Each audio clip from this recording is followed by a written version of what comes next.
Hello বন্ধুরা, তোমরা সবাই কেমন আছো? আশা করি তোমরা সবাই খুব ভালো আছো এবং সুস্থ আছো। তো দেখো, প্রত্যেক সময়ের মতো আমিও একটু লেট করে ভিডিও নিয়ে তোমাদের কাছে চলে এলাম। তো সকাল সকাল আমি গেছিলাম মাংস কিনতে, আমি আর তোমাদের দাদা ভাই। তো সকাল সকাল নিয়েও আসা হয়ে গেছে, আর এদিকে মা রান্না করবে। তো বাজারে গেছিলো, বাজার বলতে দোকানে, পাশেই দোকান, সেখানে গেছিলো, গিয়ে জিনিসপত্র কিনে এনেছে। আচ্ছা, ডিম 4টে, আচ্ছা, আটা, সাদা তেল, আলু 1 কিলো। ভালো হয়েছে। আর মাংসের জন্য আজকে তো মাংস হবে। হ্যাঁ, মাংসের জন্য কি? মাংসের জন্য মিট মশলা মিট মশলা আর আছে। গরম মশলা হ্যাঁ, মিট মশলা, গরম মশলা আর সব তো আছে নাকি? আর আলু? হ্যাঁ, আলু, ছোট আলু 12 টাকা করে নিচ্ছি। ওই তো, ঠিক আছে, তাহলে তারা ঝটপট করে রান্না বান্না করে নিন। একটা কেক আছে। ঠিক আছে, কেকটা আমরা দুজন মিলে খাবো।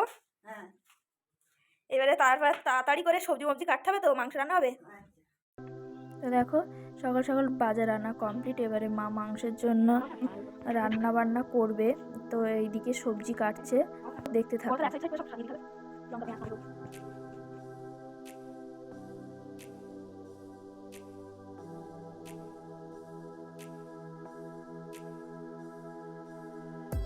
তো এদিকে দেখো, মাংসের জন্য কাটা কমপ্লিট। আর এই দেখো, কাঁচা টমেটো, তোমরা হয়তো ভাবছো এরকমভাবে কেটেছে কেন। তো কাঁচা টমেটো আলু দিয়ে ভাজা হবে। আমি তো কোনো দিন এরকম খাইনি, মানে সবজি কাঁচা টমেটো আলু দিয়ে ভাজা খাইনি। তো তোমরা যদি খেয়ে থাকো তাহলে অবশ্যই কমেন্টে জানিও। আর চলো দেখো, এদিকে সবজি কাটা কমপ্লিট। এবারে সবজি ধোয়া, মাংস ধোয়ার পর্ব শুরু হয়ে গেছে। আর এদিকে চাল নেওয়াও হয়ে গেছে। এদিকে মা রান্না বান্না করবে, তাড়াতাড়িও করছে। আর এদিকে দেখো, মা মিক্সিতে এইগুলো গ্রেভি বানিয়ে নেবে। তো আমি এটাই আর কি হেল্প করে দিচ্ছিলাম। আদা, রসুন আর লঙ্কা একসাথে মিক্সিতে গ্রেভি বানিয়ে নেবে, তো এটা আমি করে দিলাম, মা পারে না তো। আর এদিকে দেখো, মাংস ম্যারিনেট করছে। প্রথমেই দিয়ে দিল হলুদ, তারপরে দিয়ে দিল এই যে নুন, তারপরে দেখো জিরের গুঁড়ো, সবই অল্প অল্প করে দিচ্ছে। তারপর ওই যে গ্রেভিটা করেছিলাম ওইটা অল্প করে দিয়ে দিচ্ছে। তারপরে দেখো পেঁয়াজ কুচি দিয়ে দিচ্ছে। তারপরে দেখো রসুন, তেল, সরি, এটার তেজপাতা, তারপর তেল, আর হ্যাঁ, এই লঙ্কার গুঁড়োটা দিতে ভুলে গেছিলো, তো লাস্টেই দিয়ে দিল ম্যারিনেশনের পরে। আবার দেখো ম্যারিনেশন করেও নিল। তো এবার ঢেকে দিল। ঢেকে রাখতে হবে।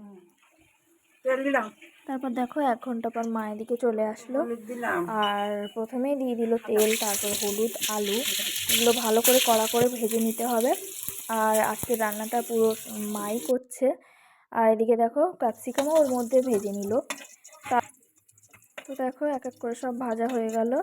আর তোমরা রান্নাটা দেখতে থাকো। ওই এক সাইডে ওই যে মাংসের জন্য পেঁয়াজ কষাই হচ্ছে, আর এদিকে ভাত বসিয়ে দিয়েছে। যে আলু ভাজা হয়ে গেছে, তুলে রেখেছে। মশলাটা দিচ্ছি। সেই মশলাটা দেখো, মা একটু আলাদা স্টাইলের রান্না করে।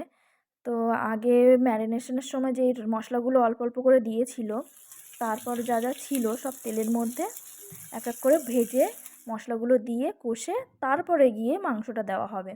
তো এইভাবে মাংসটা রান্না করলে খুবই ভালো লাগে, তোমরা একবার করে দেখো, অবশ্যই ভালো লাগবে। তো দেখো এক এক করে এই যে টমেটো, হলুদ আর লঙ্কা, শুকনো লঙ্কা, গরম মশলা এগুলো দিয়ে দিল। তারপরে নুন টুন দিয়ে, তারপরে এই যে লঙ্কার গুঁড়োটা দিল, দিয়ে তারপর আস্তে আস্তে মা কষাই করতে থাকছে। এই সাইডে ভাতও ফুটে উঠেছে, আর এই যে মশলা থেকে তেল ছেড়ে দিয়েছে, আর এদিকে মা মাংসটাও দিয়ে দিয়েছে এর মধ্যে। আর দেখো এর মধ্যে আলু আর ক্যাপসিকামগুলো যে আগে থেকে ভাজা করা ছিল সেইগুলো ওর মধ্যে দিয়ে দিয়েছে। এগুলো দিয়ে দিলে না, কী বলো তো, মানে মশলা যা থাকে না আলুর মধ্যে ভালো করে ঢুকে যায়, মাংসটাও কষার সময় আলুটা সিদ্ধও হয়ে যায় আর ভালো লাগে। এইভাবেই মা রান্না করে আর আমিও করি, তো ভালো লাগে বেশ। তো দেখো মাংসটা প্রায় কষা কমপ্লিট। আর এদিকে মিট মশলাও তার উপর দিয়ে দিচ্ছে, একটু ডিফারেন্ট রান্নাটা। তো দেখো এদিকে কষাও হয়ে গেছে। আর এদিকে তোমাদের দাদাভাই আবার কষা মাংস খাবে, তো দেখো হয়ে গেল তোলা। এদিকে মা তোমরা দেখতে থাকো, আর তোমাদের কাছে একটাই অনুরোধ, কোনো স্কিপ না করে ফুল ভিডিওটা দেখবে। আর এদিকে দেখো ভাতটা হয়ে গেছে, মা নামিয়ে নিল। আর হ্যাঁ, এই যে এই রেসিপিটা একদমই ইউনিক, আমি আগে কোনো দিনই খাইনি। তো দেখো এটা রান্নার জন্য প্রথমে তেল দিয়ে দিল, লঙ্কা, ফোড়ন, পেঁয়াজ, এগুলো যা যা দেওয়ার এগুলো দিয়ে সিম্পলভাবেই কিন্তু ভালো টেস্টি, জানো তো।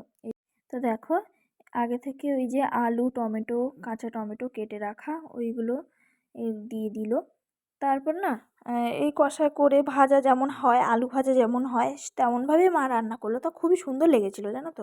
তোমরা একবার ঘরে ট্রাই করতে পারো। আর এদিকে দেখো মাংসটাও হয়ে গেছে, তো এটাই দেখছিলাম আর কি। মা বলছিল এবারে হ্যাঁ নামিয়ে নেব। তো দেখো দেখতে থাকো, এটাও প্রায় হয়ে গেছে। আর এই যে জিরের গুঁড়ো দিয়ে দিল। তো দেখো রান্না করতে করতে এই ফেরিওয়ালা দাদাটা যাচ্ছিল, তো সবাই ভিড় দিয়ে অনেক কিছুই নিচ্ছিল, তো আমিও দেখো এই 3টে জিনিস নিয়ে নিলাম। তো তোমাদের কেমন লেগেছে অবশ্যই কমেন্ট করে জানিও। এই যে মাংস হয়ে গেল প্রায়, এবারে মা দেবে গরম মশলা, দিলেই মাংস কমপ্লিট।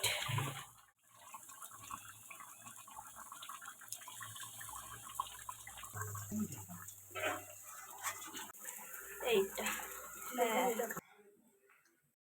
তো আমার এই ভিডিওটা যদি তোমাদের ভালো লেগে থাকে অবশ্যই লাইক করে দিও, আর কমেন্টে জানিও রেসিপিগুলো কেমন হয়েছে।